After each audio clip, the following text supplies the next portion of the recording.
Come on, OBS. Come on, change things, damn it.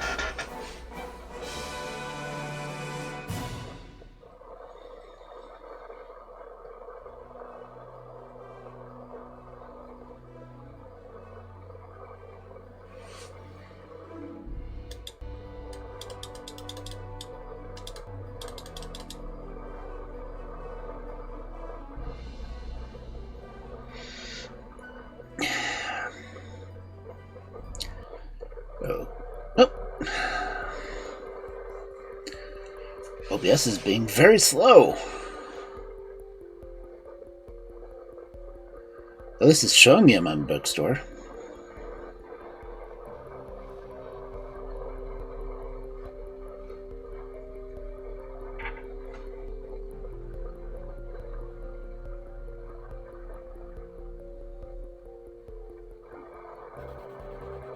I need a less squeaky chair.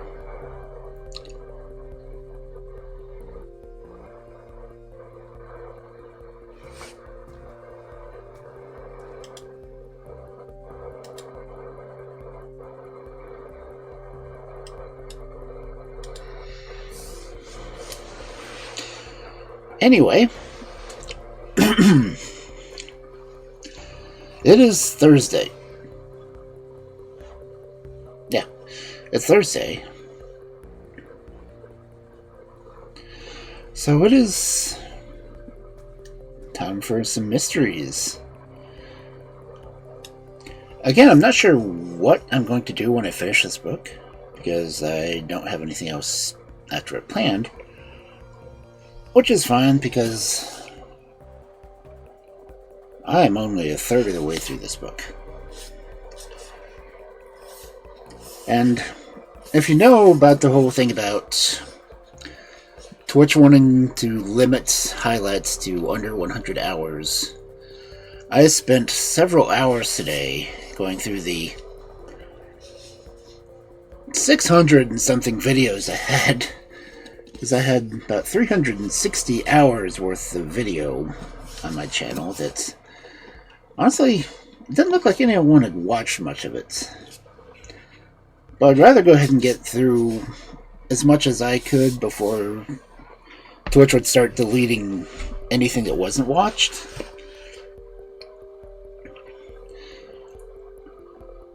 But now I'm down to, let me check my numbers real quick. Content, video producer. I'm down to 90, well, almost 91 hours out of the 100. So I had to delete a lot of my videos.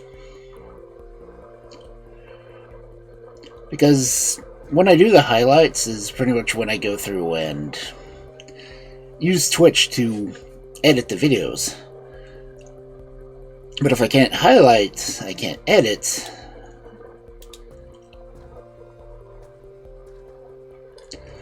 So I'm down to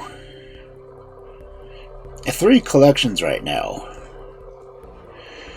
I have the Rivals of Sherlock Holmes, which is book 1, and we're currently going through book 2. I've got the Lang's yellow and, well, green and yellow fairy books, which is, just those 2 books is over 26 hours. So far in the pink and gray fairy books, I've got 15 hours. And the Rivals of Sherlock Holmes series, I've got 37 hours. So by the time I finish this book, I'm probably going to have to start deleting again. Which I don't look forward to, so, because I've got 2 subscribers most of the time. All of any money I've made off of Twitch has been off of ads for the most part. And if I don't have videos, I don't have ads. So So I appreciate everyone who goes back and watches the VODs, because you have really been helping me out a lot. I would like if everyone could subscribe to my YouTube channel to see if I can go ahead and get partner there, so I can at least try to monetize in YouTube, but that requires 500 subscribers. Because I've got more than enough videos. Because I've got over 1,000 videos on YouTube. But I've got 140 something subscribers. And if you can't watch me here, go over to my YouTube channel and watch all the stories I've told there. Because they're all there. In fact, there's more there than I've put on Twitch. There's like the entire, well, the first 3 books of Wizard of Oz I recorded just for YouTube. I was planning on putting them on my For the Cubs channel, but unfortunately, all the videos I have on there, well, I've done, are too long for them to let me upload to it. And I would have to verify that account to a different phone number, because they only allow 2 accounts to be verified by 1 phone number. Even though it's all under the same login. It's all under Kentron Valgry, but I've just got mine. I've got the Wolf Storyteller Gaming. And I was trying to do For the Cubs, where I was going to actually put, I will say, kid-safe stories. But, well, oh, there's Ellie in chat.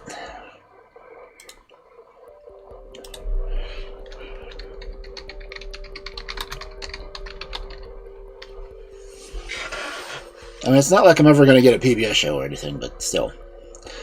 If you've been here for my Friday Night Fairy Tales, you know that translations of the fairy tales are not exactly kid-safe. They're not Disneyfied stories. I'm reading English translations of the originals, as far as I can find them. It's like the ones I was reading last week. They were English translations of the German translations of Arabic tales. It gets really confusing after a while. But anyway, it is mysteries tonight.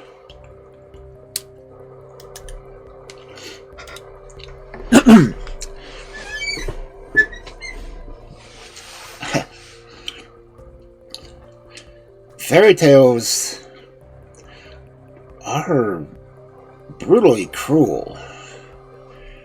Not just for the kids that are involved in the stories, but what happens to the villains.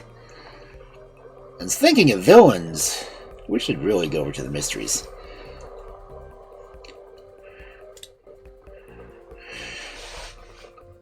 So, okay, didn't take nearly as long to transition this time. I think my translations are taking longer because I have them loading when I switch over.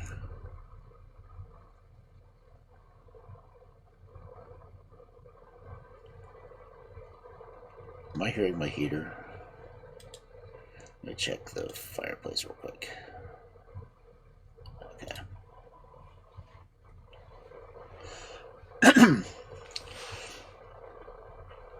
Well, OBS has changed. Twitch hasn't changed over yet. Unless...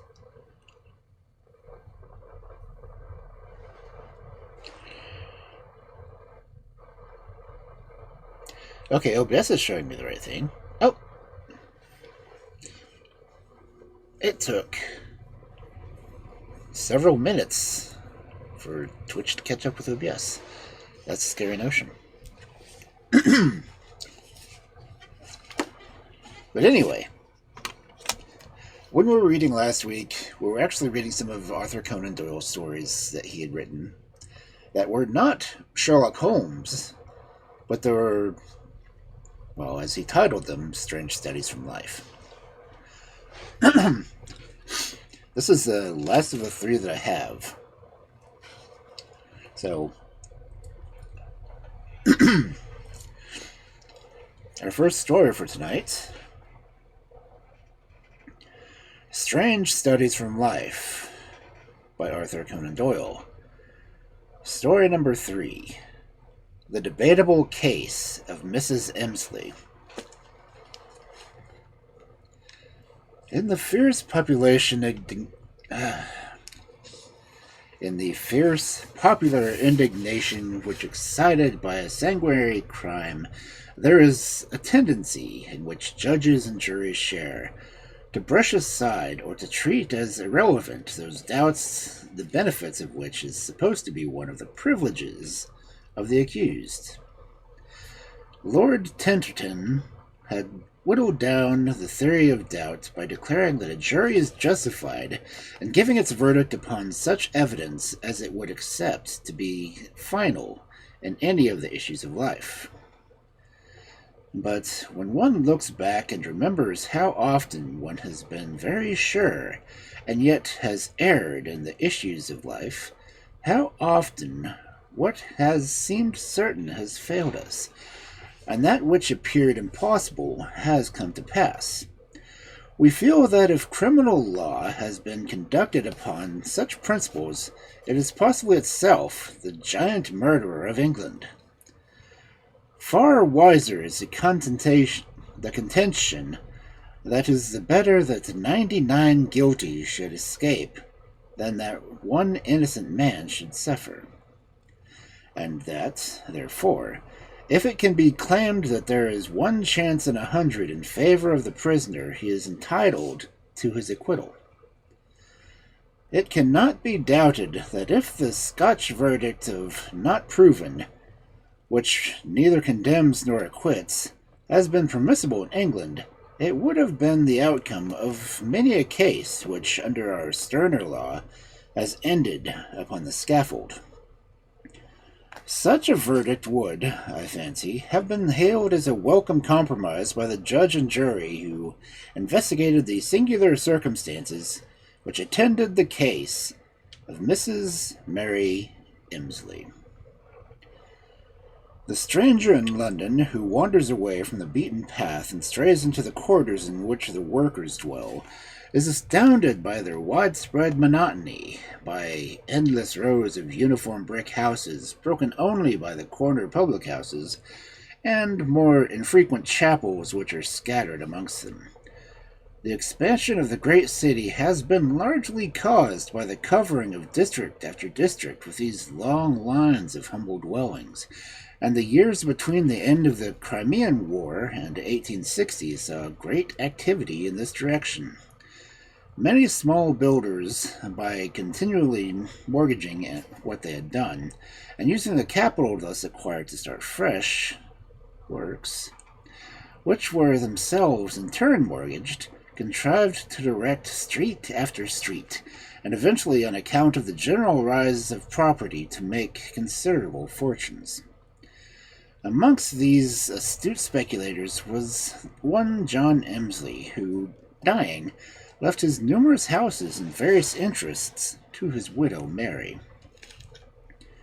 Mary Emsley, now an old woman, had lived too long in a humble fashion to change her way of life.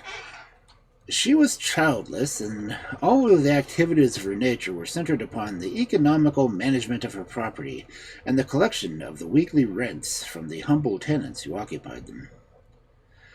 A grim, stern, eccentric woman, she was an object of mingled dislike and curiosity among the inhabitants of Grove Road, Stepney, in which her house was situated.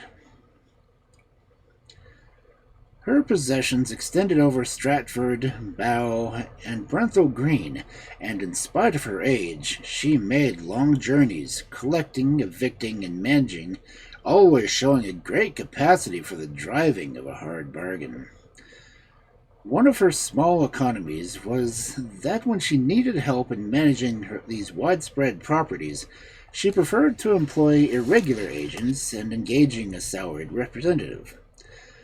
There were many who did odd jobs for her, and among them were these two men whose names were destined to become familiar to the public.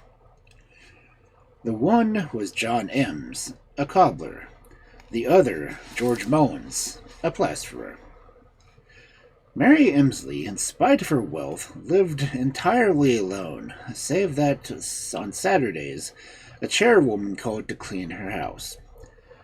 She showed that extreme timidity and caution which are often charismatic of those who afterward perish by violence, as if there were lies in human nature, where some vague instinctive power of prophecy. It was with reluctance that she ever opened her door, and each visitor who approached her was reconnoitered from the window of her area. Her fortune would have permitted her to indulge herself with every luxury, but the house was a small one, consisting of 2 stories and a basement, with a neglected back garden, and her mode of life was even simpler than her dwelling.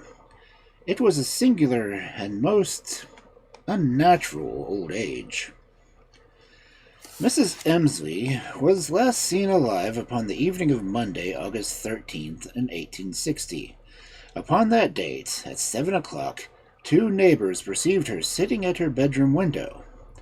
Next morning, shortly after 10, one of her irregular retainers called upon some matters of brass taps, but he was unable to get any answer to his repeated knockings. During that Tuesday, many visitors had the same experience, and the Wednesday and Thursday passed without any sign of life within the house. One would have thought that this would have aroused instant suspicion, but the neighbors were so accustomed to the widow's eccentricities that they were slow to be alarmed. It was upon the Friday when John Ems, the cobbler, found the same sinister silence prevailing in the house that a fear of foul play came suddenly upon him. He ran round to Mr. Rose, her attorney, and Mr. Faith, who was a distant relation, and the 3 men returned to the house. On their way, they picked up Police Constable Dusen, who accompanied them. The front door was fastened, and the windows snibbed, so that the party made their way over the garden wall and so reached the back entrance, which they seemed to have opened without difficulty. John Ems led the way, for he was immediately acquainted with the house. Intimately acquainted with the house. On the ground floor there was no sign of the old woman. The creak of their boots and the subdued whisper of their voices were only sounds that broke the silence. They ascended the stair with a feeling of reassurance. Perhaps it was all right after all. It was quite probable that the eccentric widow might have gone on a visit. And then, as they came upon the landing, John Ems stood staring, and the others, peering past him, saw that which struck the hope from their hearts. It was a footprint of a man, dimly outlined in blood, on the wooden floor. The door of the front room was neatly closed, and the dreadful portent lay in front of it with the toes pointing away. The police constable pushed the door, but something which lay behind it prevented it from opening. At last, by their united efforts, they effected the entrance. There lay the unfortunate old woman, her lank limbs all asprawl upon the floor, with 2 rolls of wallpaper under her arm, and several others scattered in front of her. It was evident that the frightful blows which had crushed in her head had fallen upon her unforeseen, and she had struck her senseless in an instant. She had none of the anticipation which is the only horror of death. The news of the murder of so well-known inhabitant caused the utmost excitement in the neighborhood, and every effort was made to detect the assassin. A government reward of £100 was soon raised to £300, but without avail. A careful examination of the house failed to reveal anything which might serve as a reliable clue.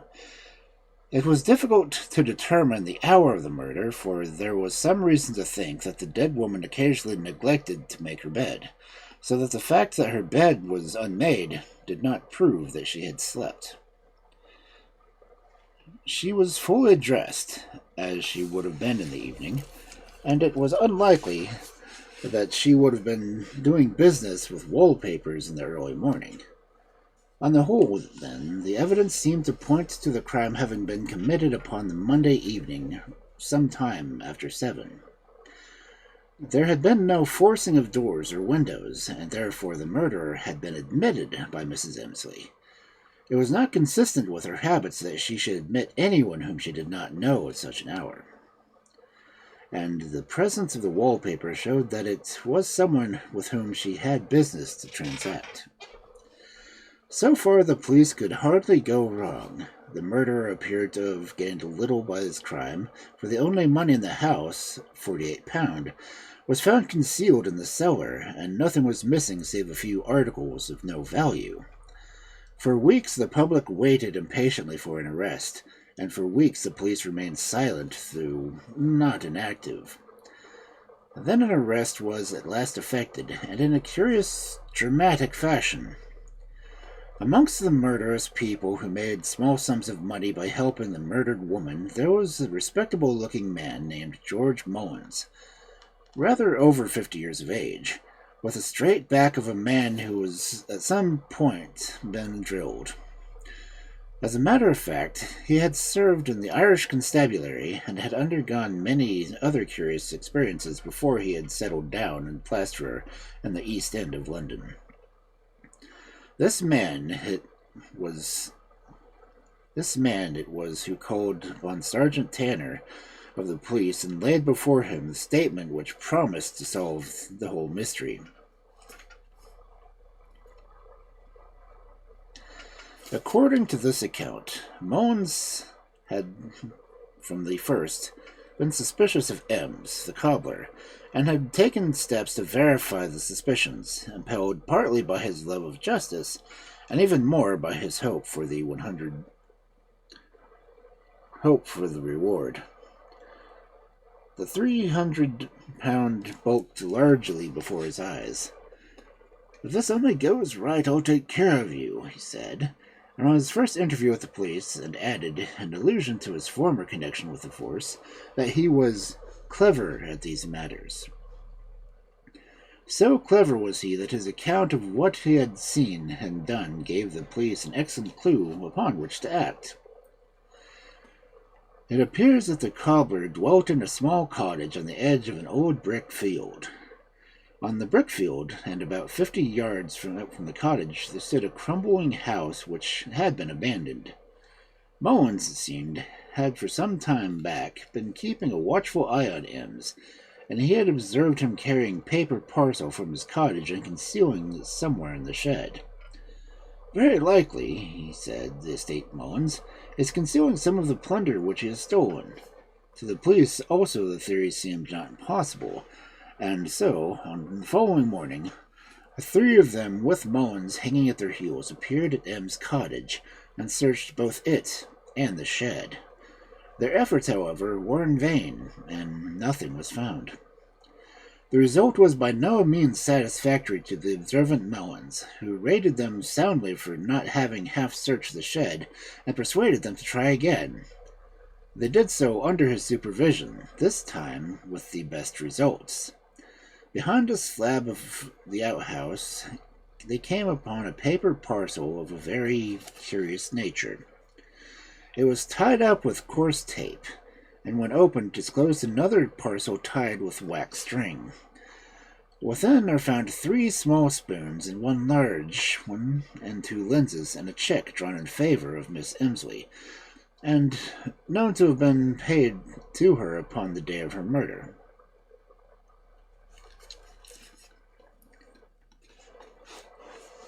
Hey, guilty.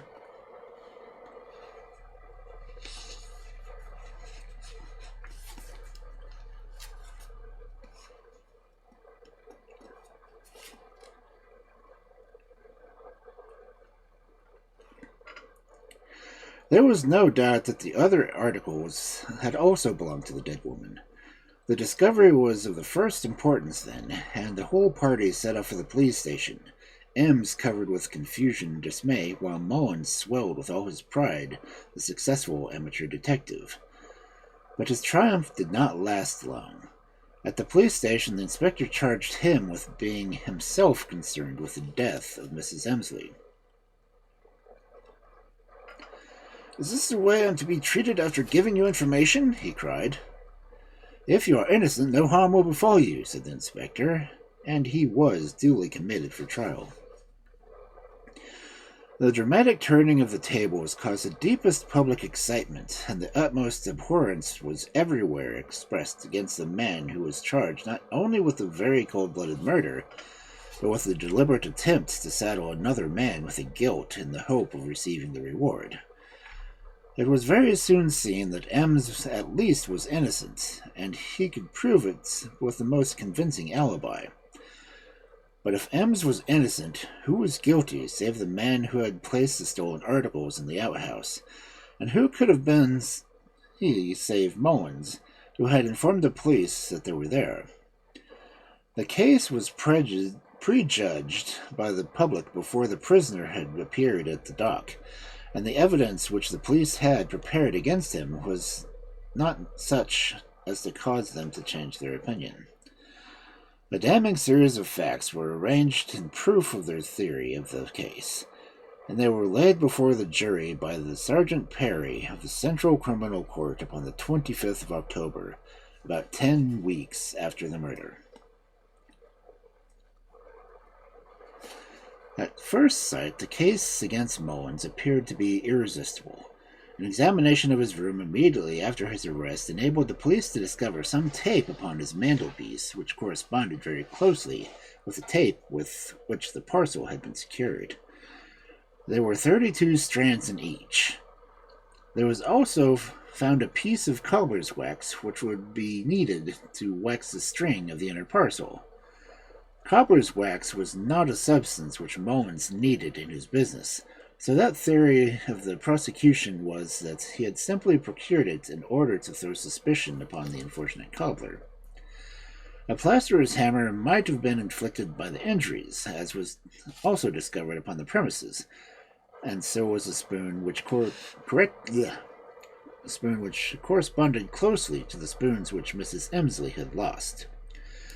It was shown that Mrs. Mullins had recently sold a small gold pencil case to the neighboring barman, and 2 witnesses were found to swear that this pencil case belonged to Mrs. Emsley and had been in her possession a short time before her death.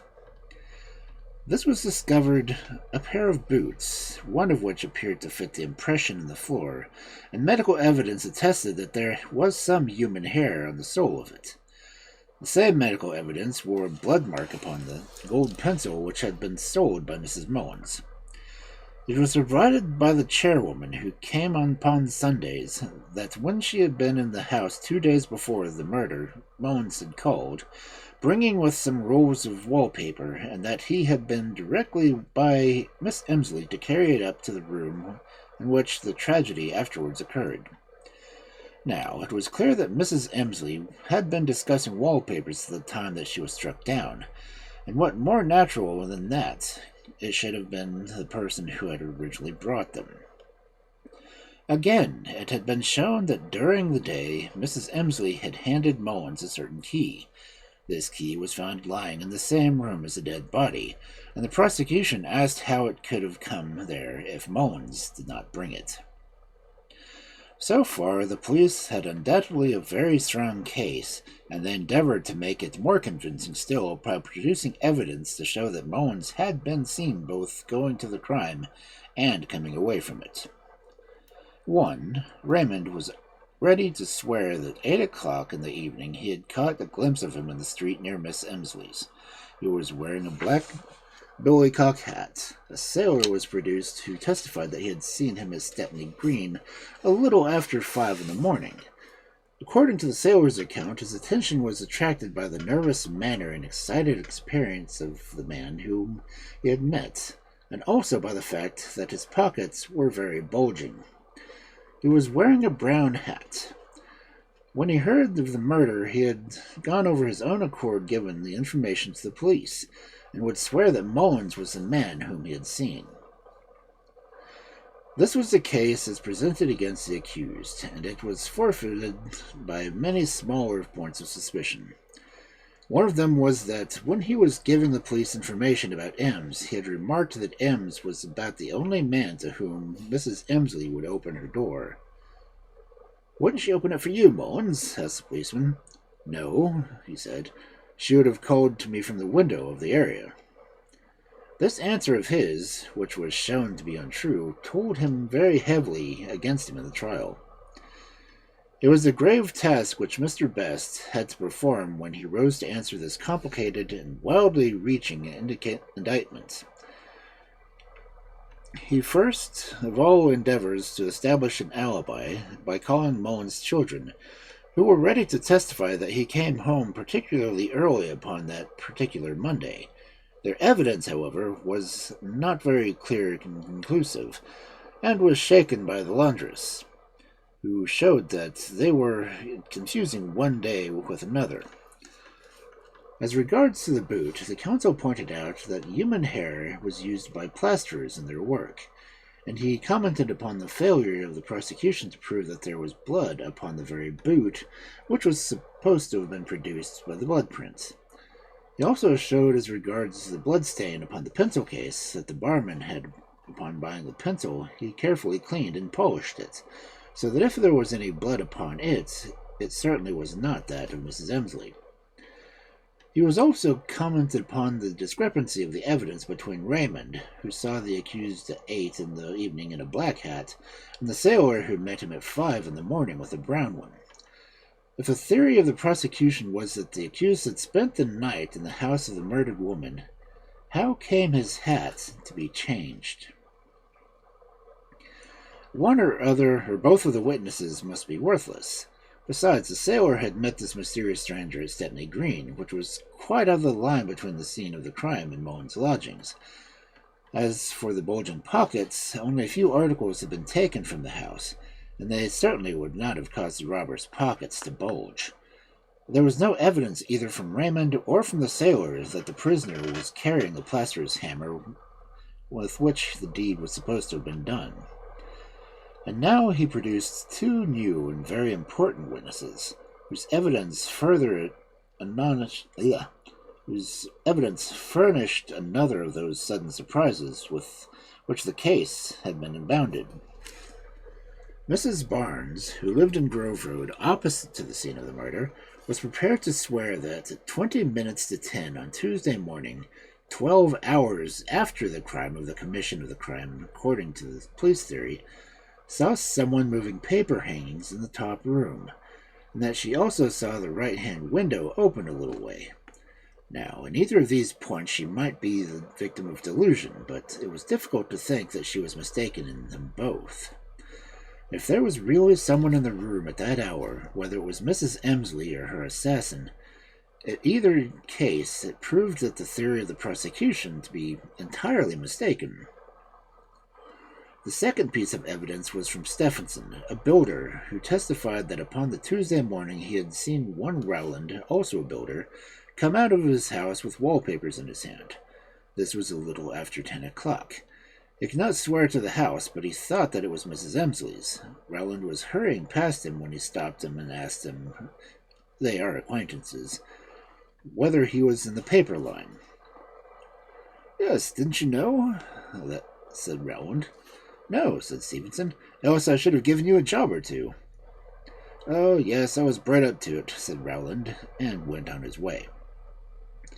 In answer to this, Rowland appeared in the box and stated that he had half considered Stephenson to be half-witted, and acknowledged that the meeting of the conversation, but asserted that it was several days before. As a matter of fact, he engaged in papering the house next to Miss Emsley's, and it was from that he had emerged.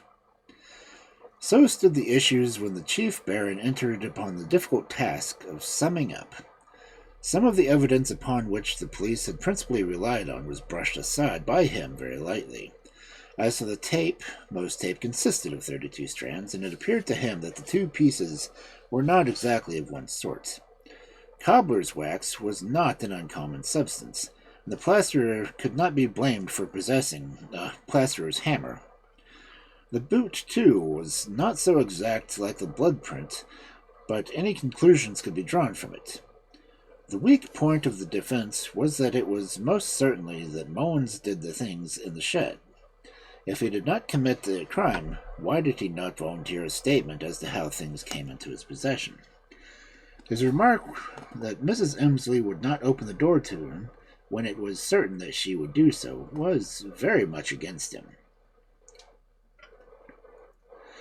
On the other hand, the conflicting evidence of the sailor and the other men who had seen Mullins near the scene of the crime was not very convincing, nor did he consider the incident of the key to be at all conclusive, since the key might have been returned in the course of the day.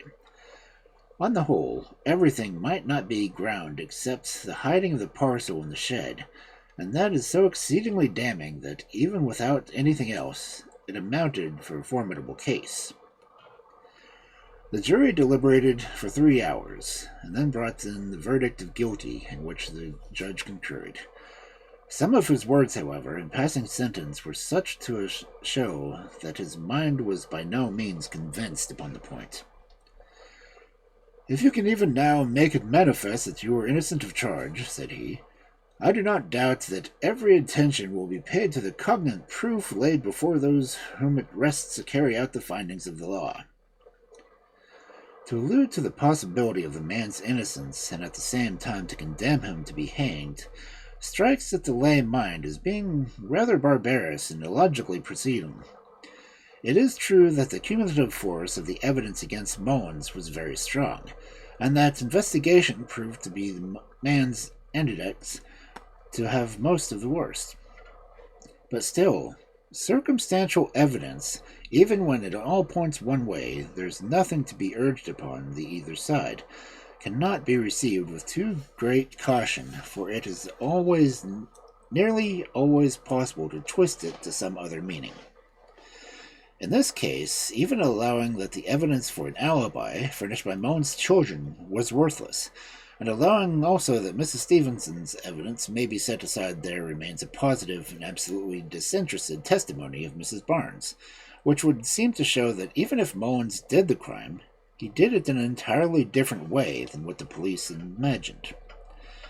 Besides, it is not on the face of the most improbable that a man should commit a murder at 8 o'clock or so in the evening, should remain all night in the house with the body of his victim, and that he should do this in the dark, for a light moving about the house would have certainly been remarked by neighbors. That he should not escape during the darkness, but that he should wait for the full sunlight of an August morning before he emerged. After reading the evidence, one is left with an irresistible impression that, though Mullins was very likely guilty, the police were never able to establish the details of the crime, and that there was a risk of a miscarriage of justice when the death sentence was carried out. There was much discussion among the legal profession at the time to the sufficiency of the evidence, but the general public was quite satisfied, for the crime was such a shocking one that universal prejudice was excited against the accused. Mullins was hanged on the 19th of November, and he left a statement behind him reaffirming his innocence.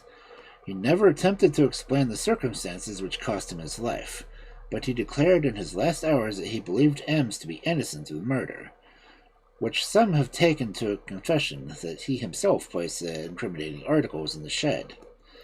40 years have served to throw no fresh light on this matter. Ouch.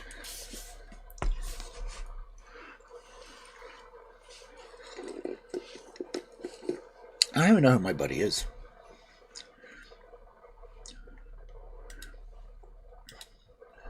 Yeah, look.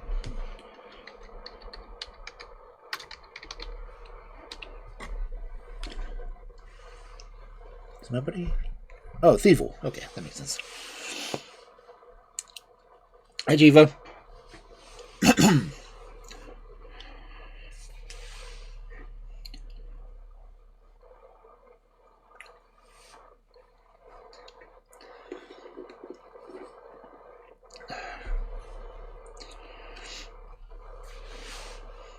Man, my stream playback is so far behind what I'm saying. It's like taking about 5 minutes for it to come through compared to when I say it. I'm tempted to actually time it. I think it will.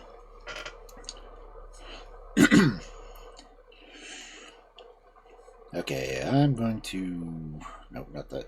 I need stopwatch. Yeah, that one. Okay. I'm going to start the timer now.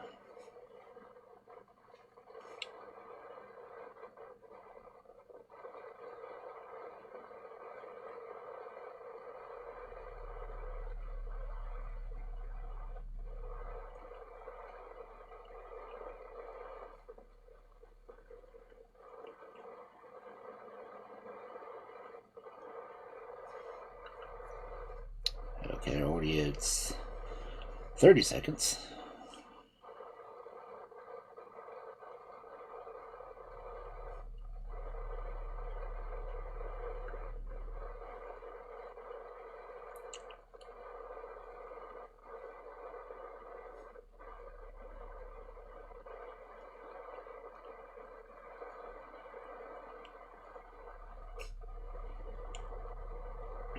Okay. I'm hearing things 52 seconds behind. That is just crazy.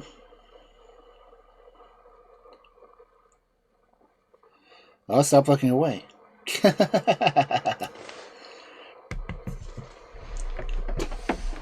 Ouch. Which is strange because I think the Pokemon spawn every 14 minutes.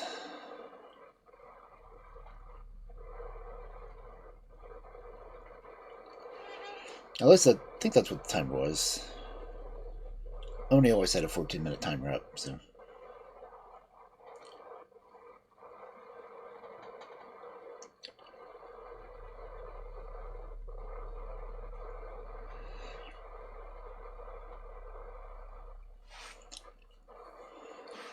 I'm not sure how fast I can read this next story.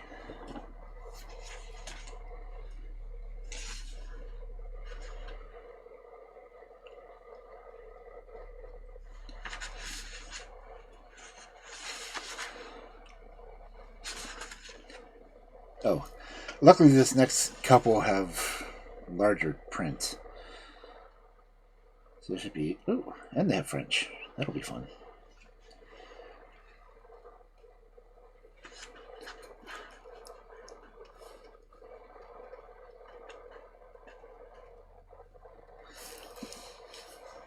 Okay.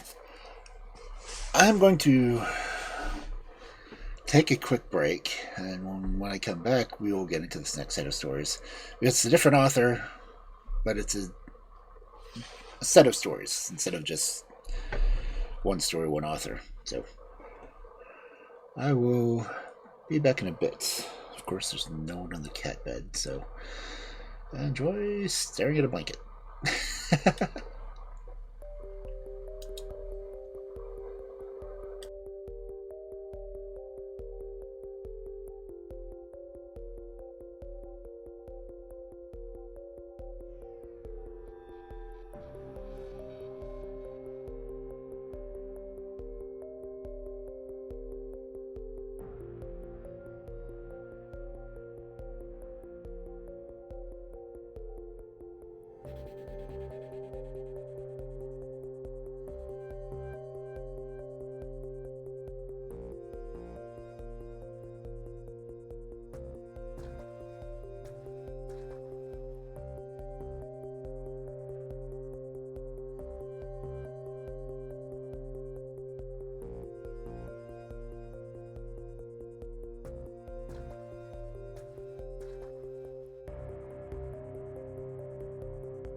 Okay, I'm not sure why my sound alerts aren't working.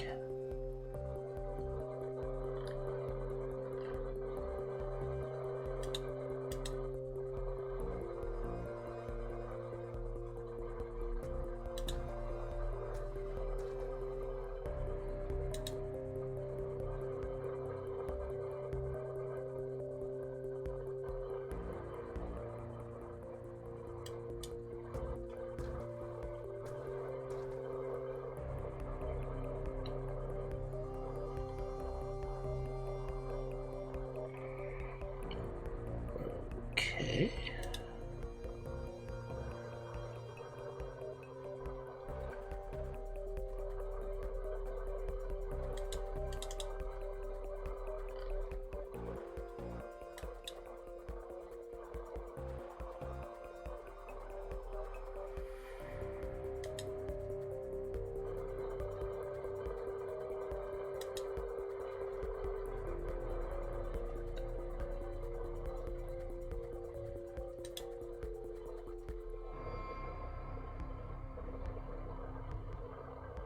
What the hell?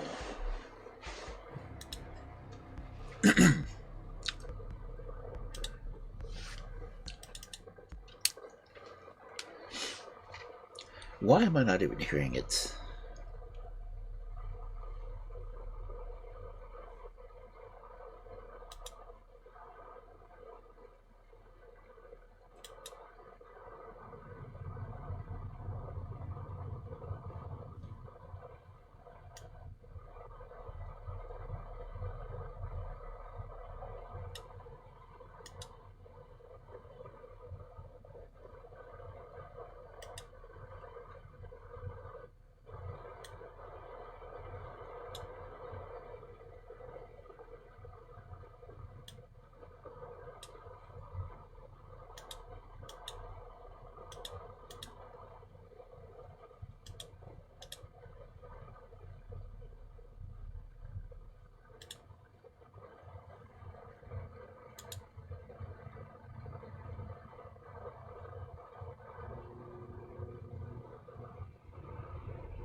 What the fuck?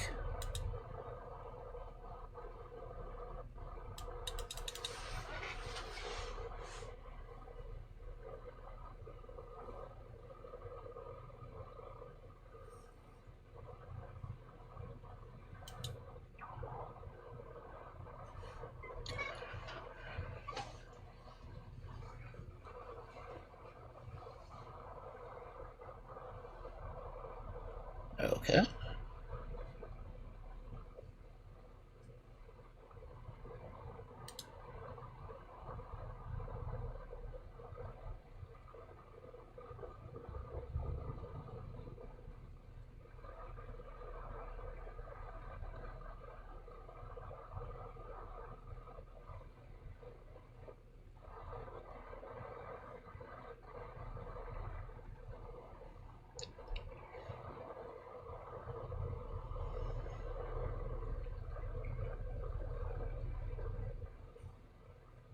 Okay, they're working now.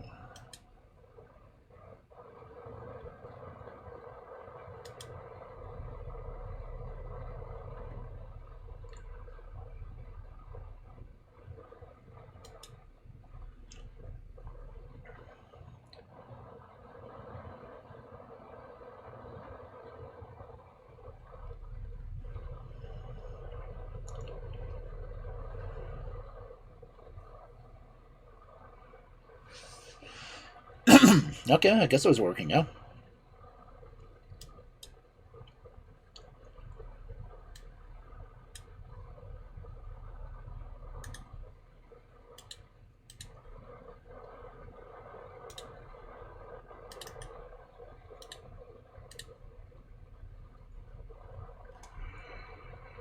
I wonder what was going on with those.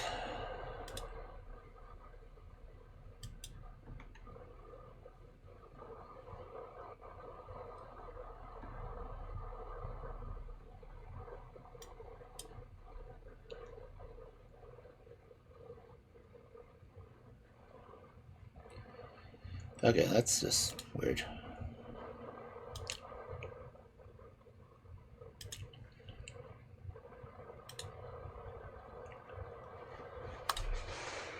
Yeah, so. I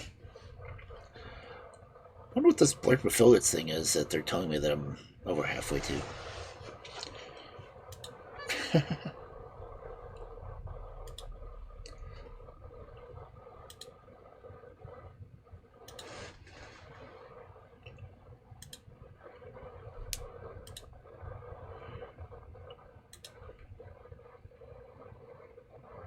Okay, well.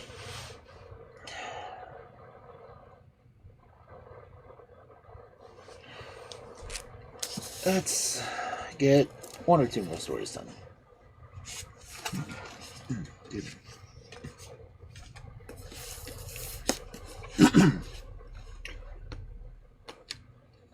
Professor Van Dusen's problems. I don't know if I want to use this voice for the professor or not, but I'm very tempted to do so.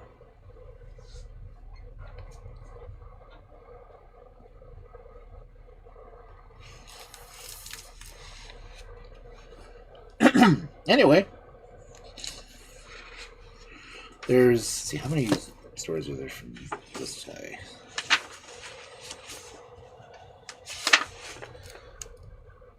Ah, cool. 6 stories under this one. This will be fun. So, our next story for this. Make sure the pages are going to come there first.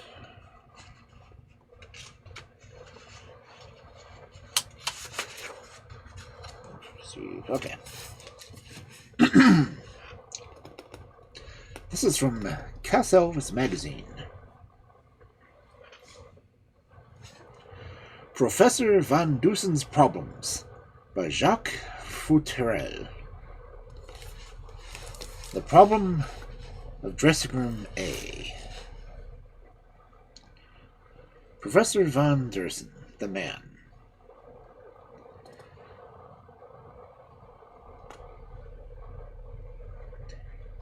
It was absolutely impossible. 25 chess masters from the world at large foregathered in Boston for the annual championship, unanimously declared it impossible, and unanimity on any given point is an unusual mental condition for chess masters. Not one could concede for an instant that it was within range of human achievement. Some grew red in the face as they argued it. Others simply loftily.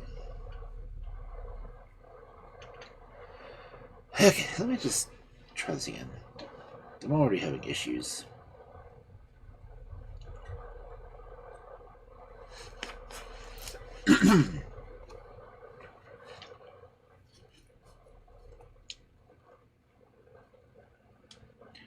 Professor Van Dusen's Problems by Jacques Futrelle. The Problem of Dressing Room A. Professor Van Dusen, the man. It was absolutely impossible. 25 chess masters from the world at large foregathered in Boston for the annual championship, unanimously declared it impossible, and unanimity on any given point is an unusual mental causation for chess masters. Not one would concede that for an instant that it was within the range of human achievement. Some grew red in the face as they argued it. Others smiled loftily and were silent. Still others dismissed the matter, in a word, as wholly absurd. A usual remark by the distinguished science and logician Professor Van Dusen provoked this discussion. He had, in the past, caused bitter disputes by chance remarks. In fact, he had once been a sort of controversial center of the sciences. It had been due to his modest announcement of a starting and an orthodox hypothesis that he had been asked to vacate the chair of philosophy in that great university. Later, that university had been honored when he accepted its degree of LL.D. For a score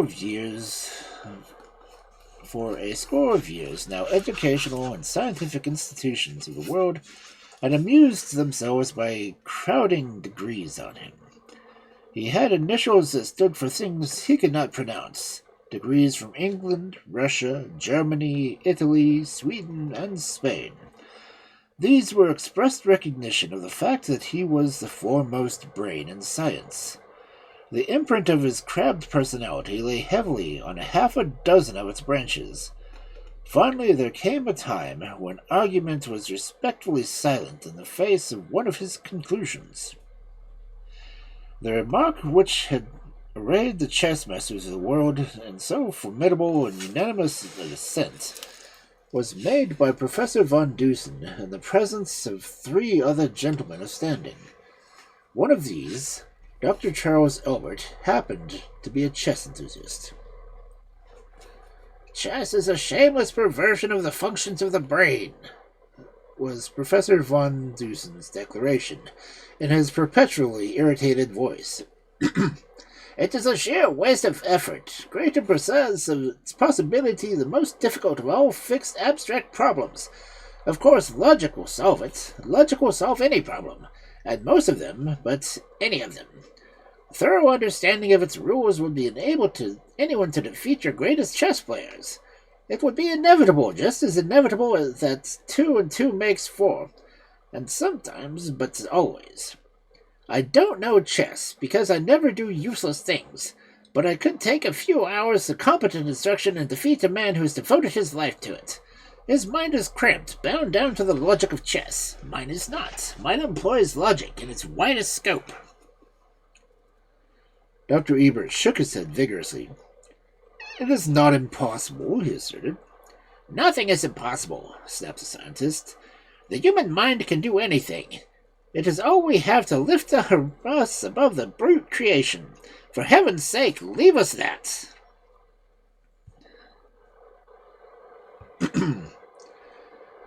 "Do you know the purposes of chess, its countless combinations?" asked Dr. Elbert.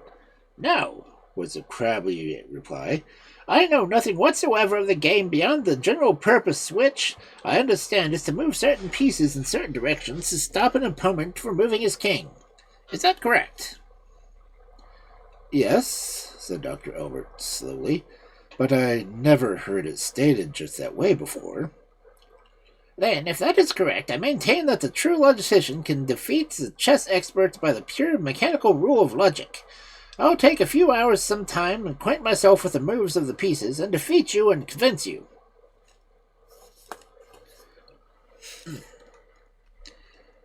"Thank you for the stretch and hydrate."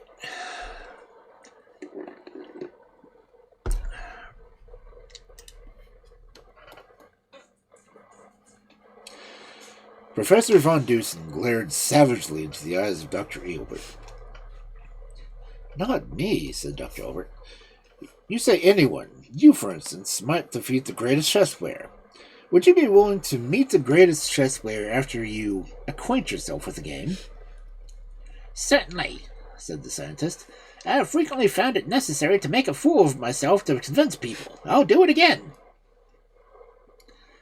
This, then, was the acrimonious beginning of the discussion which aroused chess masters and brought open dissent from eminent men who had not dared for years to dispute any assertions of the distinguished Professor von Dusen.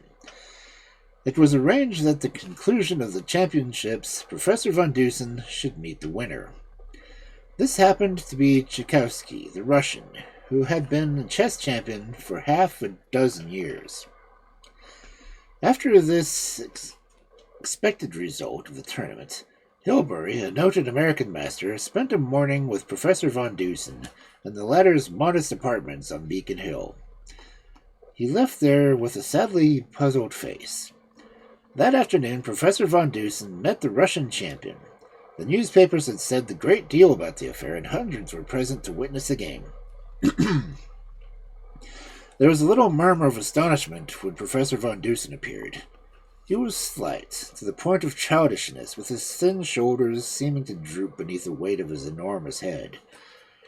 He wore a number 8 hat. His brow rose straight and dome-like, and with a heavy shock of long yellow hair gave him the most grotesque appearance. The eyes were narrow slits of blue, squinting eternally through thick glasses. The face was small, clean-shaven, and white, with the pallor of a student. His lips made a perfectly straight line. His hands were remarkable for their whiteness, their flexibility, and for their length of the slender fingers. One glance showed that the physical development should never have entered into the schedule of the scientist's 50 years of life. The Russian smiled as he sat down at the chess table. He felt that he was humoring a crank. The other masters were grouped nearby, curiously expectant. Professor von Dusen began the game, opening with the Queen's Gambit. At his 5th move, he made without the slightest hesitation. The smile left the Russian's face. At the 10th, the masters grew tensely eager. The Russian champion was playing for the honor now. Professor von Dusen's 14th move was King's Castle to Queen's 4. "Check," he announced. After a long study of the board, the Russian protected his king with a knight. Professor von Dusen noted the play and leaned back in his chair with his fingertips pressed together. His eyes left the board, and he dreamily studied the ceiling. For at least 15 minutes, there was no sound, no movement. And then, "Mate in 15 moves," he said quietly.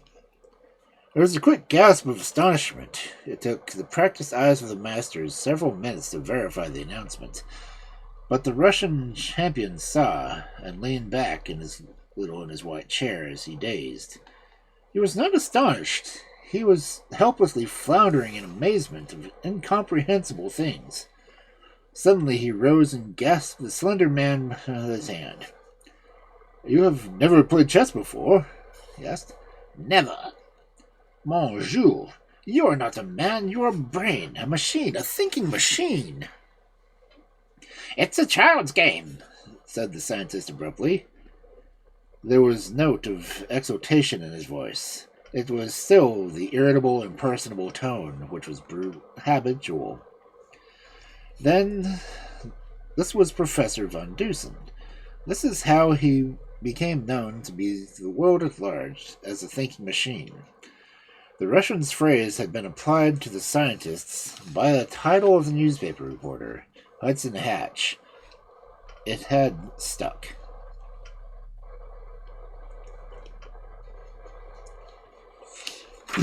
You can tell this is an interesting character. And I'll be doing a lot of this voice.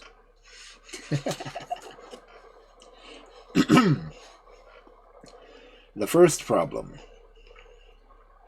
That strange, seemingly inexplicable chain of circumstances which had to do with the mysterious disappearance of the famous actress Miss Irene Wallach from her dressing room in the Springfield Theater during a performance, while the echo of tumultuous appreciation still rang in her ears, was perhaps the first problem not purely scientific that the thinking machine was ever asked to solve.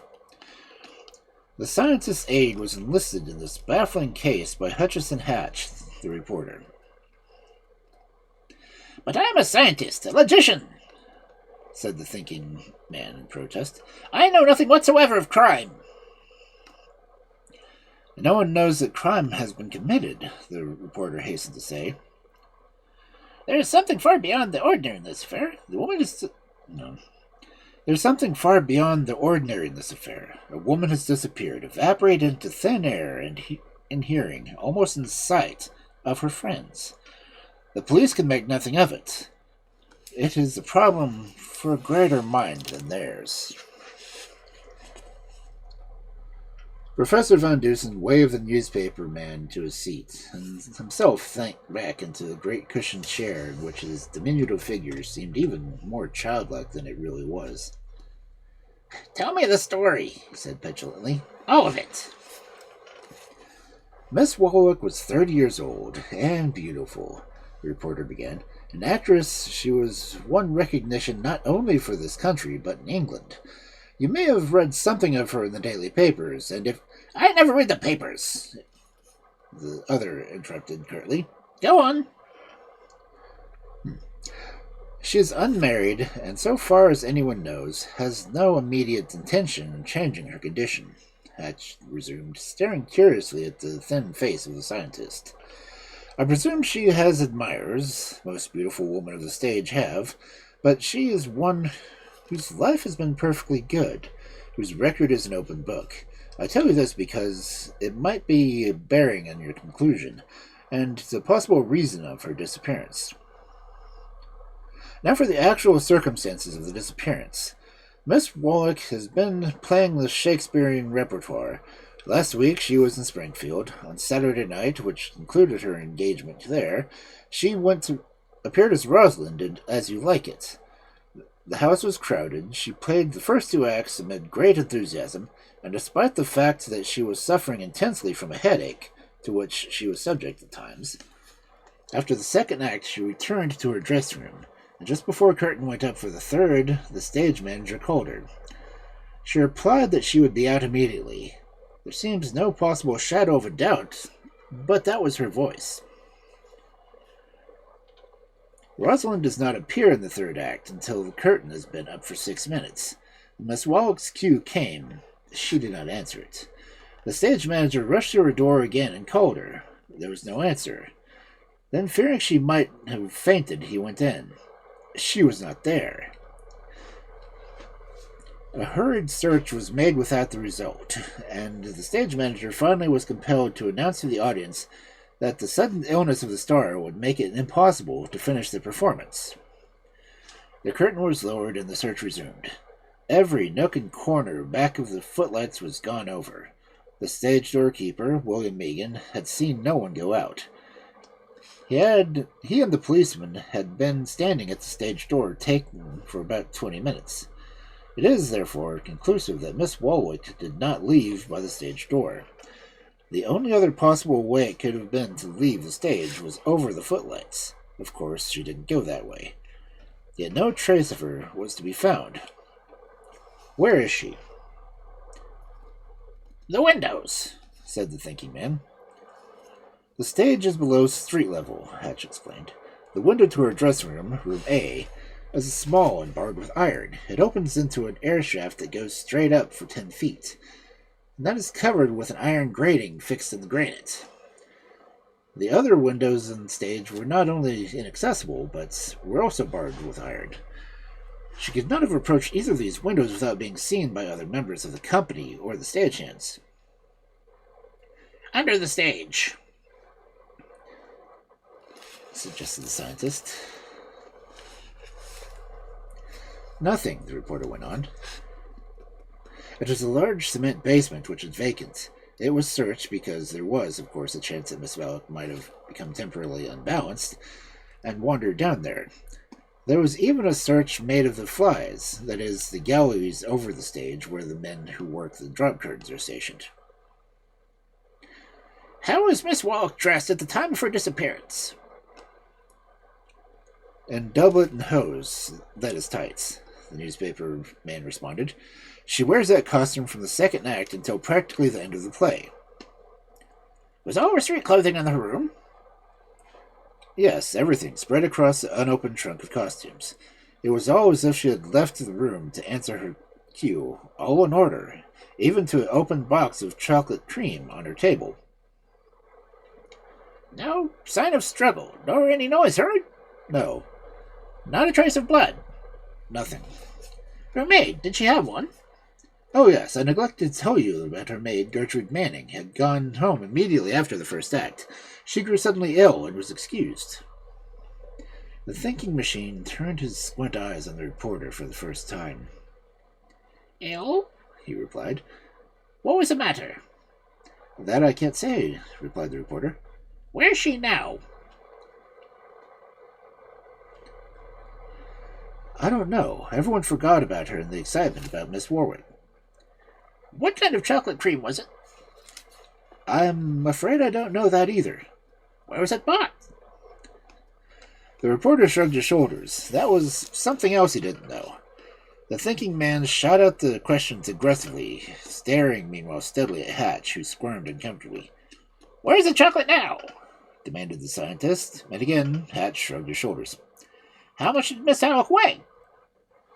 The reporter was willing to guess at this. He had seen her half a dozen times.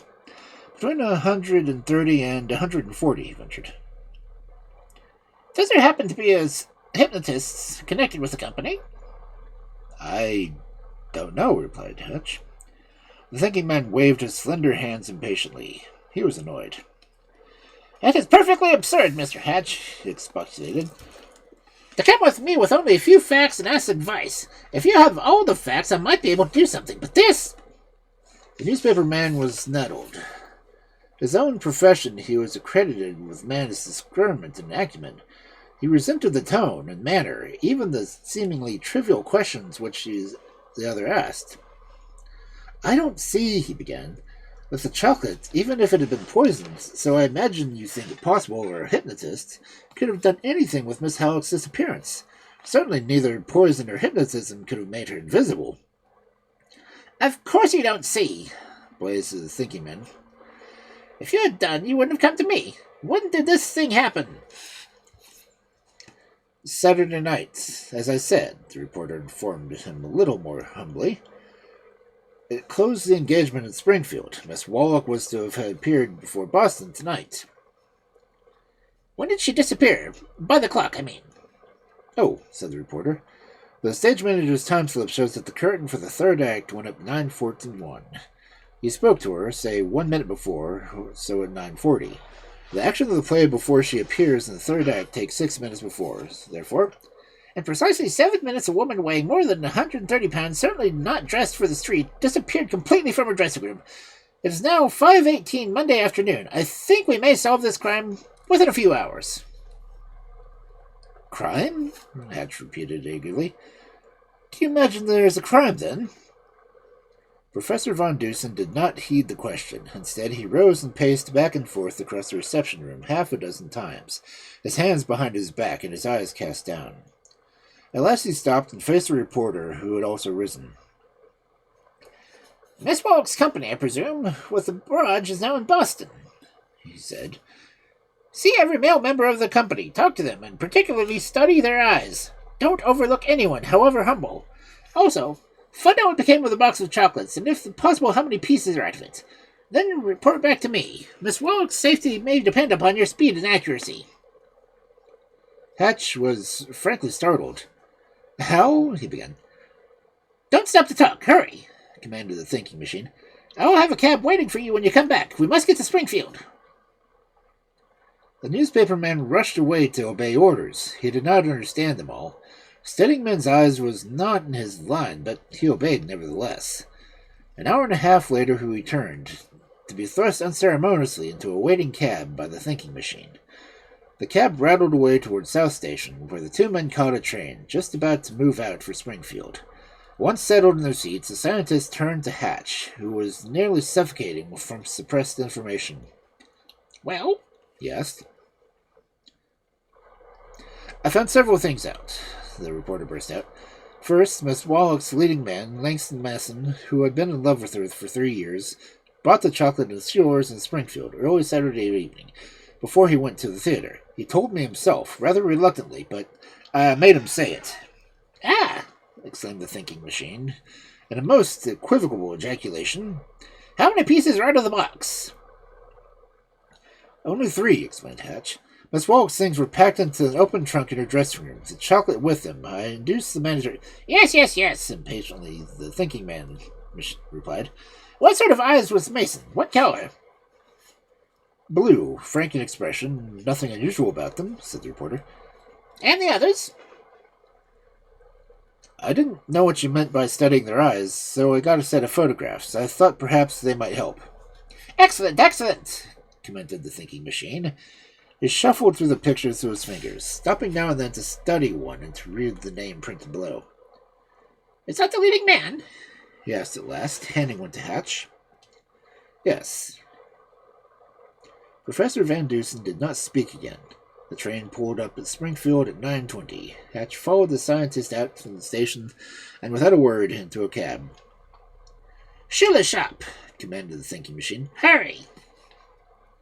The cab rushed off through the night. 10 minutes later, it stopped before the brilliantly lighted confectionery shop. The thinking machine led the way inside and approached a girl behind the chocolate counter. Will you please tell me if you remember this man's face? He asked as he produced Mason's photograph. Oh, yes, I remember him, said the girl. He's an actor. Did he buy a small box of chocolates off of you early on Saturday evening? Was the next question. Yes, I recall it because he seemed to be in a hurry. In fact, I believe he said he was anxious to get back to the theater to pack. And do you recall this man ever brought chocolates here? Asked the scientist. He produced another photograph and handed it to the girl. She studied it for a moment while Hatch craned his neck vainly to see. I don't recall that he ever did, said the girl. The thinking machine turned away abruptly and disappeared into a public phone booth. He remained there for 5 minutes, then rushed out to the cab again, with Hatch following closely. City Hospital, he commanded. Again the cab dashed away. Hatch was dumb. There seemed to be nothing to say. The thinking machine was plainly pursuing some definite line of inquiry, yet the reporter did not know what. The case was getting kaleidoscopic. The impression was strengthened when he found himself standing beside the thinking machine in City Hospital, conversing with the house surgeon, Dr. Carlton. Is there a Miss Gertrude Manning here? Said the scientist, first question. Oh, yes, replied the surgeon. She was brought in Saturday night, suffering from... Strychnine poisoning. Yes, I know, interrupted the other. Picked it up on the street, probably. I'm a physician. If she is well enough, I should like to speak to her a couple of minutes. Dr. Carlton agreed, and Professor Van Dusen, still followed faithfully by Hatch, was ushered into the ward where Miss Wallet's maid lay pallid and weak. The thinking machine picked up her hand, and for his slender finger rested a minute on her pulse. He nodded, as if satisfied. Mrs. Manning, can you understand me? He asked. The girl nodded weakly. How many pieces of chocolate did you eat? 2, she replied. She stared dully into the face with her dull eyes.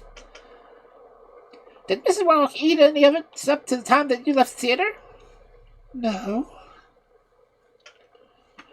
The thinking machine had been in a hurry previously, and he was racing now. Hatch trailed on dutifully behind, down the stairs and into the cab, whence Professor Van Dusen shouted a word to the thanks of Dr. Carlton. This time their destination was the stage door of the theater, from which Miss Wallach had disappeared. The reporter was muddled. He did not know anything very clearly about the 3 pieces of chocolate that were missing from the box. One of these maid had eaten only 2. She had been poisoned. Therefore it seemed reasonable to suppose that if Miss Wallach had eaten the 3rd piece, she also would be poisoned. But the poison would not make her invisible. At this point, the reporter shook his head hopelessly. William Megan, the stage doorkeeper, was easily found. Can you inform me, please? Began the thinking machine. If Mr. Mason left a box of chocolates with you last Saturday night for Miss Wallach. Yes, Megan replied good-naturedly. He was amused at the little man. Miss Wallach hadn't arrived. Mason brought a box of chocolates for her nearly every night, and usually left it here. I put it the one Saturday night on the shelf here. Did Mr. Mason come to the theater before or after the others on Saturday night? Before, replied Megan. He was usually early, presumably to pack. And the other members of a company coming here to stop, I imagine, to get their letters? Said the scientist, squinting at the correspondence box above the shelf. Always.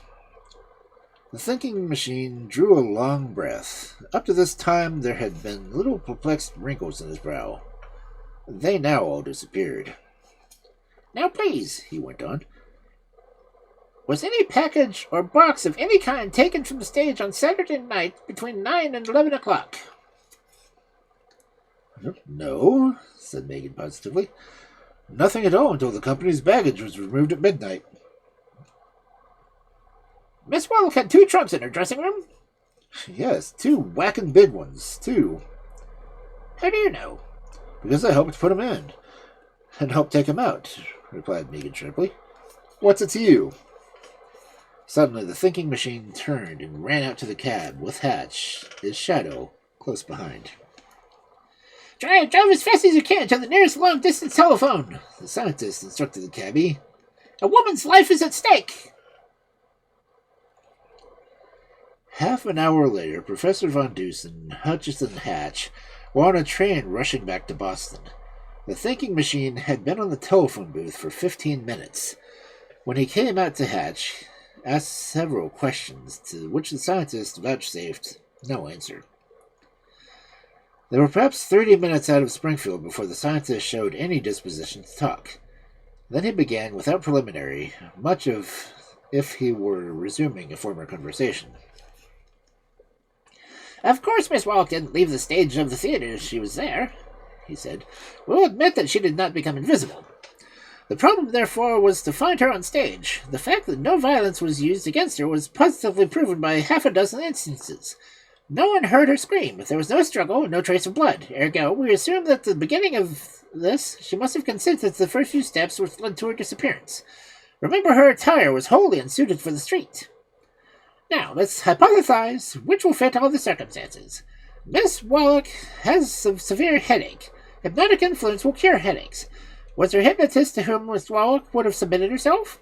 Assume there was. Then would that hypnotist take advantage of the control and place her in a catalytic condition? Assume a motive, and he would.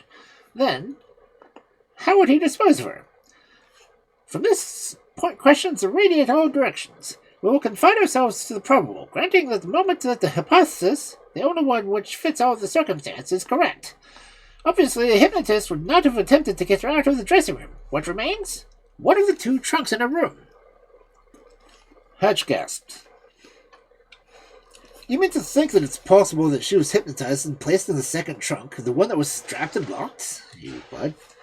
It's the only thing that could have happened, said the thinking machine emphatically. Therefore, that must be what did happen. Why, that's horrible, exclaimed Hatch. A live woman in a trunk for 48 hours. Even if she were alive then, she must be dead now. The reporter shuddered a little, and gazed curiously at the inscrutable face of his companion. He saw no pity, no horror there. There was merely the reflection of brain workings. It does not necessarily follow that she was dead, explained the thinking machine. If she ate that 3rd piece of chocolate before she was hypnotized, she probably is dead. If it were placed in her mouth after she was in the catalytic condition, the chances are that she is not dead. The chocolate would not melt, and her system would not absorb the poison. But she would have to suffocate it. Her bones would be broken in rough handling of the trunk. There are hundreds of possibilities, the reporter suggested. A person in catatonic condition is singularly impervious to injury, replied the scientist. There is, of course, a chance of suffocation, but a great deal of air may enter a trunk. And chocolate. Yes, the chocolate. We know the 2 pieces of chocolate nearly killed the maid, yet Miss Mason admitted having bought it. The admission indicated this poisoned chocolate was not the chocolate he bought. Is Mr. Mason a hypnotist? No, he hasn't the eyes. His picture tells me that. We know that Mr. Mason did buy the chocolate from Miss Wallach on several occasions. We know that sometimes it is left by the stage door keeper. We know the members of the company stopped there for the letters. We instantly see that it is possible for one to take the box away and substitute the poisoned chocolate.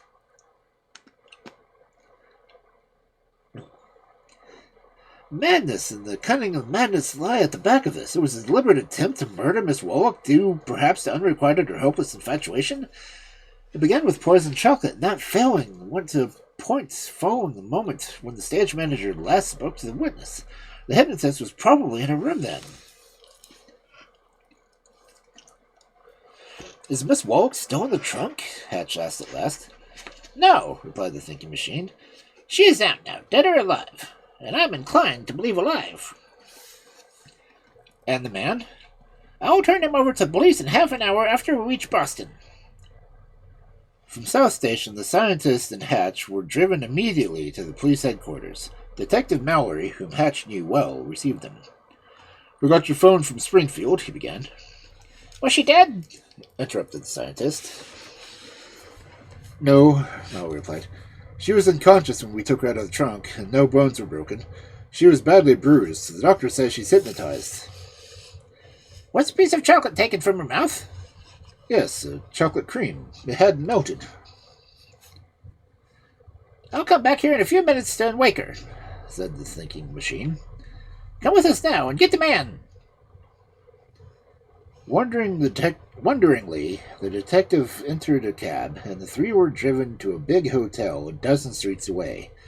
Before they entered, the thinking machine handed a photograph to Mallory, who studied it under an electric light. That man is upstairs with several others, exclaimed the scientist. Pick him out and get behind him when we enter the room. We may attempt to shoot. Don't touch him until I say so. In a large room on the 5th floor, Manager Statfield had assembled the Irene Wallach Company. There were no preliminaries when Professor Van Dusen entered. He squinted comprehensively about them, and then went straight to Langdon Manson, staring deeply into his eyes for a moment. Were you on the stage in the third act of your play before Miss Wallach was to appear? I mean, the play last Saturday night, he asked. I was, Mason replied, for at least 3 minutes. Mr. Stanfield, is that correct? Yes, replied the manager. There was a long, tense silence, broken only by the steps of Mallory as he walked toward the distant corner of the room. A faint flush crept into Mason's face as he realized that the questions were almost an accusation. He started to speak, but the immediately impassive voice of the thinking machine stopped him. Mr. Mallory, take your prisoner, it said. Instantly, there was a fierce, frantic struggle, and those present turned to the Detective Mallory with his great arms around Stanley Whiteham, the melancholy Jacques of As You Like It. By a sudden movement, Mallory threw the Reitman and manacled his hands, and looked up to find the thinking machine peering over his shoulder into the prostrate man. Yes, he's a hypnotist, the scientist remarked, in self-satisfied conclusion. It always tells the pupils of the eyes. Miss Wallach was aroused, told a story almost identical with that of the thinking machine, and 3 months later resumed her tour. And meanwhile, Stanley Reitman, whose brooding over a hopeless love over a brooding love for her made him maniacal, raves and shrieks the lines of Jacques in the seclusion of a padded cell. Mental experts pronounced him incurable.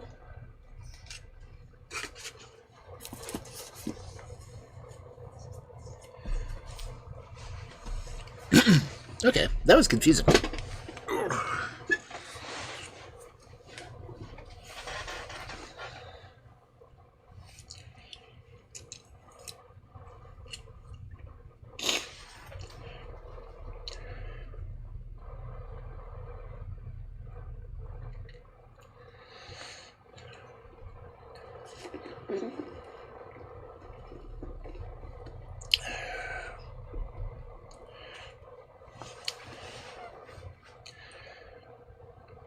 I feel like I was telling that one too fast to really follow up with it. But it happens when I do a medical voice like this.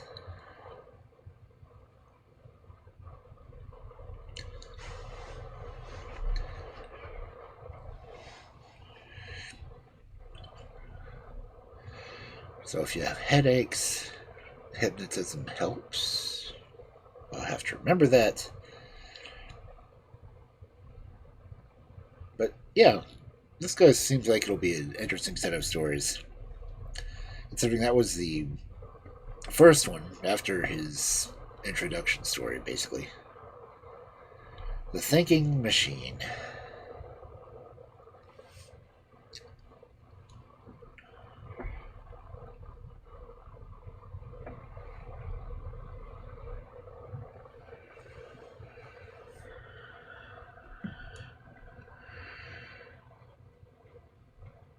Okay.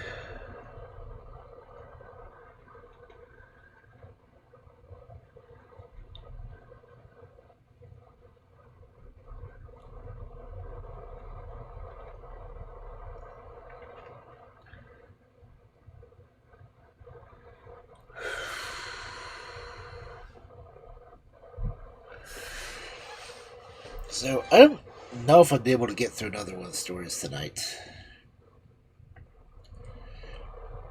So,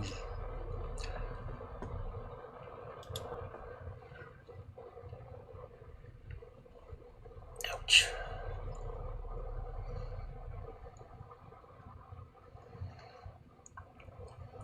Come on, OBS.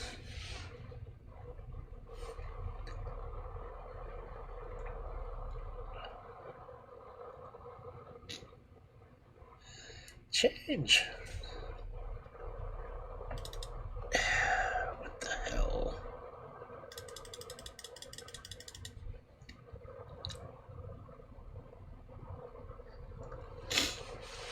Yeah.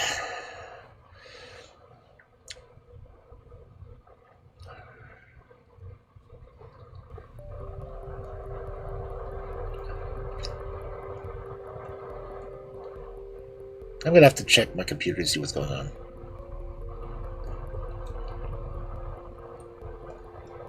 This should not be taking that long for me to get scene changes done. I don't have my viewer count on, so I don't know if anyone's here. But if anyone has a raid suggestion, by all means, just shout it out there somewhere.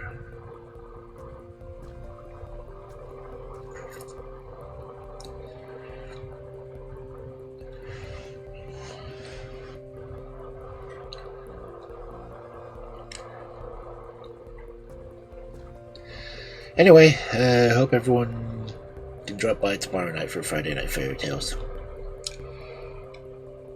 Disappointed in my cats not coming in.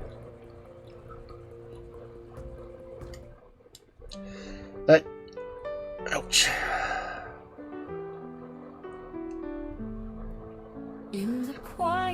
I mean, you heard how many times I clicked it.